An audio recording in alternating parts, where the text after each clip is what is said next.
Formar territórios vivos. Formar territórios vivos. Formar territórios vivos. Formar territórios vivos. Formar territórios vivos. Formar territórios vivos. Formar territórios vivos. Formar territórios vivos. Formar territórios vivos. Formar territórios vivos. Formar territórios vivos. Formar territórios vivos. Formar territórios vivos. Formar territórios vivos. Formar territórios vivos. Formar territórios vivos. Formar territórios vivos. Formar territórios vivos. Formar territórios vivos. Formar território vivo. Formar território vivo.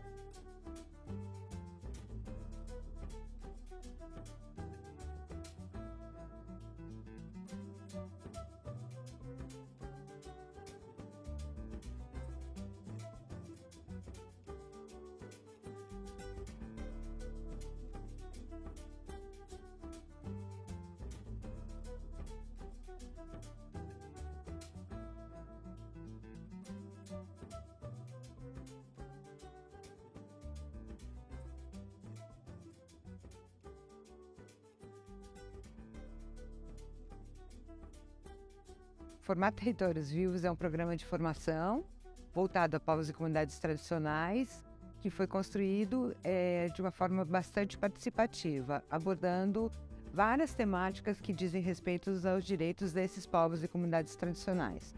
Como ponto de partida, a gente trabalhou e trabalha, que é uma metodologia do próprio IEB, a construção dos conteúdos a partir da constituição de um comitê pedagógico, que no caso do Territórios Vivos foi constituído, foi formado a partir da rede de povos e comunidades tradicionais, que implica na participação de 28 segmentos, né, representativos desses povos, a GIZ, que é a Cooperação Técnica Alemã, a Sexta Câmara do Ministério Público Federal e o próprio IEB, Instituto de Educação do Brasil. Essa atividade com o IEB foi a primeira atividade que foi definida no âmbito do projeto. E como a GIZ já tinha algumas parcerias formalizadas, a gente optou por já ir para o caminho mais seguro e tendo essa relação de confiança de escolher o IEB para a elaboração dessa formação, que é uma linha de ação do projeto muito crucial, muito estratégica. A gente tem no nosso projeto a intenção de fortalecer a plataforma de territórios tradicionais, mas a gente sabe que para isso precisam de pessoas capacitadas, aptas para aplicar essa plataforma. E aí o Formar veio nesse contexto como uma ação-chave do projeto, foi a primeira ação. E por isso o IEB, por ter uma trajetória muito longa de atuação nessa área, foi logo de início a instituição selecionada. A gente tem, assim, grandes linhas, né, na nossa metodologia, o fortalecimento das organizações, a construção da autonomia e da autodeterminação desses povos com que a gente trabalha. E no meio disso, nesses interstícios, né, dessas grandes linhas, dessas grandes, vamos dizer assim, ancoragens políticas, né, a gente constrói as metodologias de intervenção em campo, com aqueles grupos, com aquelas redes, né, sem abrir mão desses que são os nossos grandes princípios, o empoderamento local, o influxo dessa população sobre política pública, tá certo? A questão da construção da autonomia, do fortalecimento da garantia de direitos. Dentro do projeto, abrimos esse espaço de formação para 30 lideranças dos PCTs para formar formadores no uso estratégico e técnico da plataforma de territórios tradicionais. Sendo convocada para esse processo, eu venho participando do comitê pedagógico para construir, então, o Formar Territórios Vivos, né? Que é um projeto piloto na região centro-oeste do Brasil, envolvendo aí os estados de Mato Grosso do Sul e Goiás, e estendendo para outros povos e comunidades tradicionais da rede, né? Para que nós possamos, então, ter uma formação sobre a plataforma de territórios tradicionais, né? Conhecer a plataforma e todas as possibilidades que ela tem. Formar territórios vivos, ele nos propicia a oportunidade da gente estar lidando com outros segmentos de povos e comunidades tradicionais, né? Muito diversos, né? Eles são muito diversos na sua composição. Então, por exemplo, você tem povos de terreiro, você tem povos ciganos, são povos tradicionais. Você tem retireiros da beira do rio Araguaia, você tem os ilhéus lá do rio Paraná, você tem o povo de Santa, que são as comunidades de terreiro. Então, essa diversidade, ela é muito grande e ela é muito pedagógica, né? Eu aprendi muito nessa convivência com formar territórios vivos. Então, teve o primeiro módulo presencial, onde foram tratados alguns conceitos mais amplos. A fase de intermódulo, onde os cursistas que foram convocados a participar estiveram no primeiro módulo, voltaram para os seus territórios, fizeram algum levantamento, fizeram o estudo, um diagnóstico para trazer um pouco a história dos territórios, da interação deles nessas regiões e nas suas e de acordo com as suas demandas. Então, daí teve o segundo módulo, também presencial, que foi uma fase mais prática de aplicar alguns conteúdos que já foram trabalhados no primeiro módulo. Por fim, na fase de multiplicação ou disseminação dos conteúdos, que é quando os cursistas recebem um pequeno apoio para implementar as atividades que eles aprenderam nos seus territórios. E a ideia é que eles disseminem os conteúdos aprendidos e, em especial, essa demanda pela inserção dos seus territórios na plataforma de territórios tradicionais. Estava desde o início do projeto esperando esse momento chegar, que é o momento do processo formativo em que realmente aquela ferramenta que é um site, é algo sem vida, né? Inócuo, ganhe uma dinâmica, ganhe uma relevância, seja realmente testada e construída pelas comunidades. Então, a gente está vivendo isso aqui.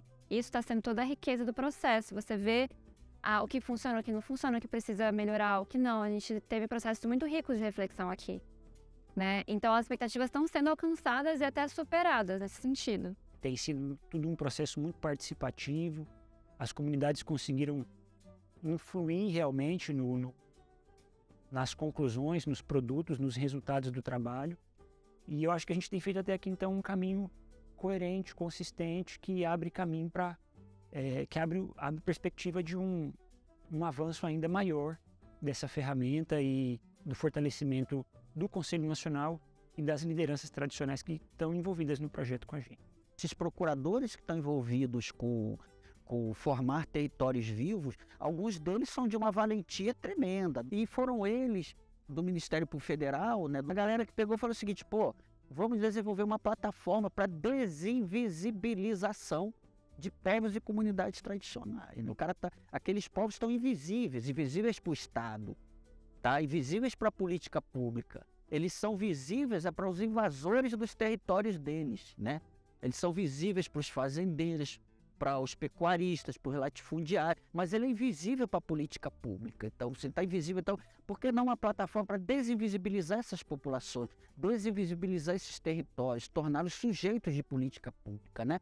E isso tem muito a preocupação desses setores do Ministério Público que lidam com essas populações, né? Vamos dizer, eu diria que a plataforma Territórios Vivos, ele é mais um passo da caminhada de todos esses povos, de todos esses procuradores do Ministério Público, etc., com essa população, né?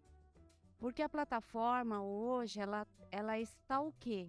Né? Uma coisa é o que a gente pretende, a gente já discutiu quando a gente estudou e construiu o planejamento operativo anual, o POA, né? do projeto que apoia a plataforma. Mas a plataforma em si, ela é uma plataforma viva. O projeto chama-se Territórios Vivos.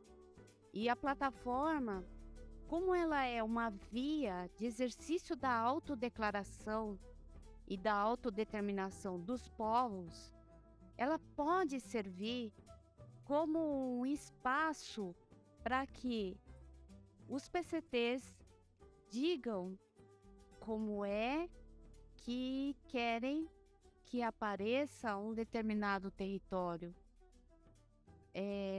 Pode ser um espaço do direito de dizer como é que quer que apareça. O Ministério Público Federal foi moldado em 88 para proteger o direitos difusos e coletivos em sentido amplo, mas também por um mandato expresso na Constituição para apoiar na defesa dos direitos dos povos indígenas e quilombolas.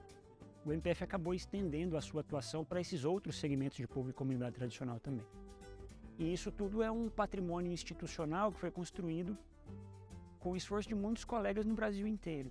Temos um trabalho de base de muitos colegas, dezenas de colegas que se aproximaram dessas realidades, que se aproximaram dessas comunidades, as conheceram muito bem e, em alguma medida, sempre respeitando o protagonismo das comunidades, mas contribuiu com a luta desses povos, né? Nós somos uma instituição essencial à justiça. Certamente o Poder Judiciário vai se sensibilizar a essa questão, e por isso é que eu digo que é muito importante que a plataforma seja um espaço de assentar ou de consolidar ou de divulgar a cultura tradicional. Nesse espaço, o Projeto Territórios Vivos, as oficinas do Formar Territórios, dão oportunidade de o MPF continuar essa caminhada, né? Agora sob a direção da colega Sandra Kishi, mas com o trabalho nos estados piloto, Goiás, Mato Grosso e Mato Grosso do Sul, e também com a participação de vários colegas nessas oficinas. É um jeito de o MPF reafirmar esse compromisso e continuar apoiando a luta dos povos e comunidades tradicionais no Brasil. Momentos como esse de capacitação sobre uma consciência política, sobre o direito e o modo de vida dos povos e comunidades tradicionais é sem dúvida muito importante, principalmente para os mais jovens que estão chegando agora. Mas o sucesso dessa capacitação se dará com a implementação desse processo de formação a partir dos territórios. Então é o momento de a gente absorver tudo o que foi passado de conteúdo e transformar esse conhecimento a partir de uma perspectiva dos territórios. Os povos e comunidades tradicionais do Brasil travam uma luta importante na busca do seu reconhecimento territorial, na busca da valorização da sua identidade e a sua cultura.